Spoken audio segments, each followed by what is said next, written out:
Haya mabehewa yana uzito mkubwa tofauti na mabehewa yale ya MGR ya zamani, ambapo behewa moja la SGR linaweza kuchukua tani 75, wakati lile la MGR lile ya zamani ilikuwa tani 40 tu. Kwa hiyo napenda kutoa rai kwa wafanyabiashara wote ambao wanapenda kusafirisha mizigo yao kwa SGR ambayo inatumia muda mfupi kwenda Dodoma.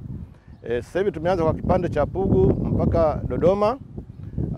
Tuna imani kwamba tutakuwa tumewapunguzia wasafirishaji gharama za usafiri, kwa sababu kipande hiki cha katikati kilomita kama 450 tutatembeza kwa reli, alafu yale magari yatachukulia pale Dodoma na kuendelea kwa vipande vingine na mikoa mingine ambayo haijafikiwa na reli ya SGR.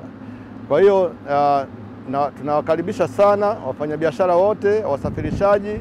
Huu ni wakati wenu wa kutumia reli ya SGR, kwa sababu na imani mtaokoa gharama kubwa katika usafirishaji wa bidhaa kwenda mikoani na sehemu nyingine za nchi ya Tanzania. Ndugu wa Tanzania, wakati mwafaka sasa umefika. Kama mnavyoona hapa tuko stesheni ya Pugu, tunaendelea na loading na wateja wetu wameshaanza, wamerespondi kuhakikisha kwamba wanatumia usafiri wa reli wa SGR, usafiri wa treni ya mwendo kasi.